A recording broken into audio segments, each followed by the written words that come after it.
ये बताइए, जब उनका कहना है कि हम 80 करोड़ लोगों को राशन दे रहा हूँ, इसके मतलब 80 करोड़ लोग भूखे मर रहे हैं इस देश में।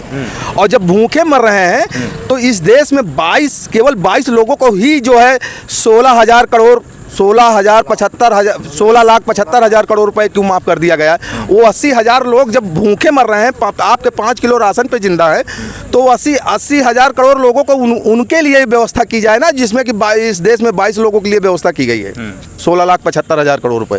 प्रधानमंत्री जी तो मंचों से कह रहे हैं कि अगर इनकी सरकार आई तो फिर जो हमने दिया है वो भी छीन लेंगे। प्रधानमंत्री जी कह रहे हैं कि जब प्रधानमंत्री जी की सरकार आएगी तो इस देश में अब नौजवानों के हाथ में कटोरा और या आत्महत्या करके मर जाएंगे, इसके आगे कोई व्यवस्था नहीं। इसलिए कि 8 घंटे का काम 12 घंटे हो गया है।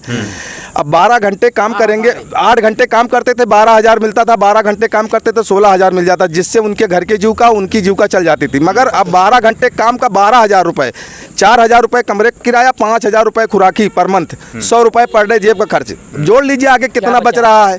0 बटा सन्नाटा, सब खेल खत्म हो जाता है। इस देश के नौजवान और किसानों के बेटे सब बेरोजगार हैं, और इस बेरोजगारी के हिसाब से क्या होगा इस देश में? इस देश में हर घर में सरदार भगत सिंह पैदा होंगे और पूरे देश में क्रांति आएगी। लगातार लेकिन मंचों से कह रहे हैं कि डबल इंजन की सरकार है, सिर्फ रायबरेली की जनता को गांधी परिवार ने सिर्फ छला है, काम नहीं किया, लगातार छला है उन्होंने। गांधी परिवार इस देश में जितना काम किया है, सुई से लेकर देश आज़ादी के बाद सुई से लेकर के हवाई जहाज तक बनाया उसने, कुछ बाकी नहीं है और किसी को कुछ छुपाने के लिए ज़रूरत नहीं है। कंप्यूटर तक, जो आज कंप्यूटर आज है, उस समय राजीव गांधी लेकर आए थे। राजीव गांधी लेकर आए थे। हम हिंदू हैं, हमें धर्म से कोई विरोध नहीं है, धर्म में हम आस्था रखते हैं, मगर आज ये केवल श्री राम का ही नाम क्यों ले रहे हैं? अगर ये भी अपने पुरखा को अगर गया कराने ले जाते तो बोध गया में इनके पुरखा क्यों उतारे जाते? भाई यहाँ भगवान गौतम बुद्ध हैं, श्री राम अयोध्या में क्यों नहीं तर जाते? जो अयोध्या ले चले जाएं गया करने, वहाँ से लौट आए। कहते हैं सिर्फ एक पार्टी राष्ट्रभक्त है, सिर्फ भारतीय जनता पार्टी, कांग्रेस सिर्फ देश विरोधी काम करती है। केवल ये जुमलेबाजी है, केवल जुमलेबाजी है। हर आदमी पूजा में आस्था रखता है, हर आदमी जो है अपनी तरह से भगवान को मानता है, और तमाम भगवान हैं, हर भगवान में सबकी आस्था। किसी को ज़बरदस्ती कहो कि नहीं इसी भगवान को मानिए, या आप नहीं मान रहे तो देशद्रोही हैं।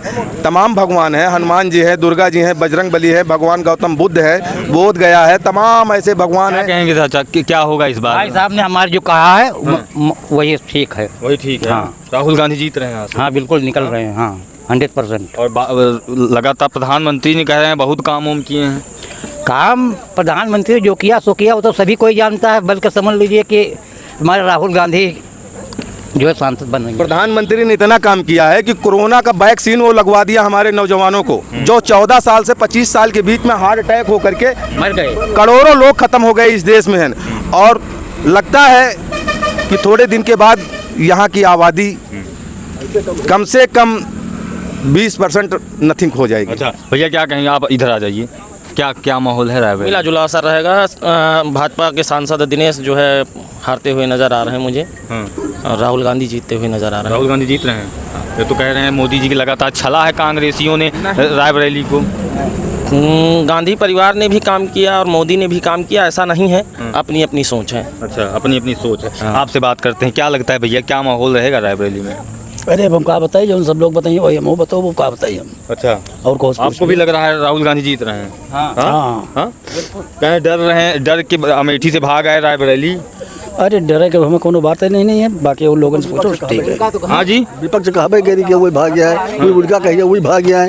एक दूसरे की बुराई तो करबे करी है। अच्छा, समझो ऐसा कुछ नहीं है। लेकिन कांग्रेस जो है आज के काफी दिन पहले सन 65-62 के दर पर शारदा साहब नहर जो खोल दिया है, ला करके इंदिरा जी ने खुलवा दिया है, उसी पानी उन्हीं की देन है जो आज की यहाँ तो धान गेहूँ पैदा होता, हम लोग खाते हैं, और नहीं शायद भूखे मरे ही रहते हैं और कोई इतना उपज ना हो पाती। कोई भी मोदी जी तो कह रहे हैं कि लूट रहे हैं, लोग सब लूटे हैं 80-50 सालों में। वो कहने के लिए विपक्ष कहेगा ही, लेकिन जो साधन दे दिया है इंदिरा जी ने बनवा दिया है, वो शारदा साहब नहर बनवा दिया है, उसमें से हम किसान लोग पानी से कुछ पैदा करके अपना परिवार पाल। दादाजी ये बताइए 10 सालों में कौन सा काम पसंद नहीं आया जो कांग्रेस कोट करने वाले हैं आपसे? अब भैया आपको अब 10 साल हो गए, ये मिलकर हटक तो है, हटना है। हाँ हटना है। अच्छा, बदल देना चाहिए। अच्छा, बिल्कुल बदल देना चाहिए। क्या कहेंगे भैया, क्या क्या रायबरेली में क्या होगा? दिनेश सिंह जीतेंगे या राहुल गांधी? भैया चाहे जे जीते हमसे इससे नहीं मतलब, जो गायक साहब बात था। अच्छा, चश्मा वाले चाचा बताइए, क्या क्या लग रहा है, क्या होगा रायबरेली में? दिनेश सिंह या कांग्रेस का गढ़ बरकरार रहेगा? रायबरेली ज़िले में जो है 70% वोट राहुल गांधी की हैं, बाकी 30% में अन्य सभी लोग। अच्छा, ये तो कह रहे हैं मोदी जी की सिर्फ कांग्रेसियों का गढ़ जो बना है, मतलब आपकी अपनी बपौती समझ लिए हैं राहुल गांधी, चले आते हैं, जब हारते हैं तब चले आते हैं। नहीं, ये बात तो सत्य है। हाँ। जीतने के बाद जो है सभी नेता चले जाते हैं। हाँ। चाहे भारतीय जनता पार्टी के हो चाहे कांग्रेस के हो। हाँ। यहाँ देखने वाला कोई नहीं रहता। हाँ। सीधी बात है, सोनिया गांधी यहाँ से सांसद थी, पूरी रोडें जो है उखड़ी हुई थी, सारा फिर भी कांग्रेस को वोट करेंगे? नहीं, फिर भी सारा पैसा जो है ठेकेदार खा गए थे, कोई देखने वाला नहीं था। तो हम कह रहे हैं कि कांग्रेस को फिर भी वोट। हम लोग मोदी को हटाने के लिए अच्छा मजबूर हैं कि राहुल गांधी को वोट करेंगे। मोदी जी का कौन सा काम पसंद नहीं आया? मोदी जी का काम नंबर 1 आरक्षण खत्म करना। अच्छा, आरक्षण लग रहा है कि सरकार बनी तो खत्म कर दिया आरक्षण जाएगा। खत्म कर दिया गया है। अच्छा सभी सरकारी संस्थाएं प्राइवेट कर दी गई हैं। अच्छा 16 लाख करोड़ रुपए कर्जा अडानी अंबानी आदि लोगों का माफ़ कर दिया गया, जबकि 42 करोड़ जमाकर्ता ठगी पीड़ित हैं, जो कि सहारा PACL आदि कंपनी के जमाकर्ताओं का पैसा सरकार खा चुकी है। आज 10 साल हो गए हैं, आज तक किसी का पैसा नहीं दिया गया। 19 में जो है केवल ऑनलाइन करा लिया, वोट लोगों ने दे दिया।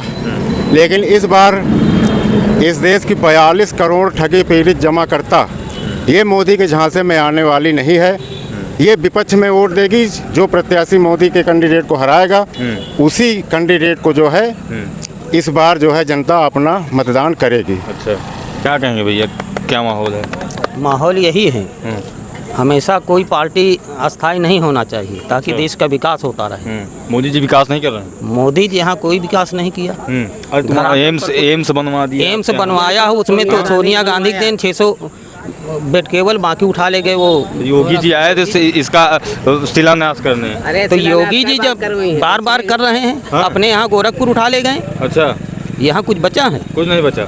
PWD का वो ऑफिस वो भी ले जा रहे थे, उसमें काफ़ी कोड मामला गया, सब तो रायबरेली से उठा ले। चाचा राहुल गांधी को यहाँ इस बार कांग्रेस जीतेगी यहाँ से। अच्छा, कांग्रेस जीतेगी? होना चाहिए तो सत्ता भी परिवर्तन होगा कि यहीं से जीतेगी? हाँ, सत्ता भी परिवर्तन होगा। हाँ। अच्छा, वो तो कह रहे हैं इनके पास कोई चेहरा ही नहीं है प्रधानमंत्री का। प्रधानमंत्री राहुल गांधी बनेंगे। हाँ। योग्य हैं? योग्य हैं, हाँ।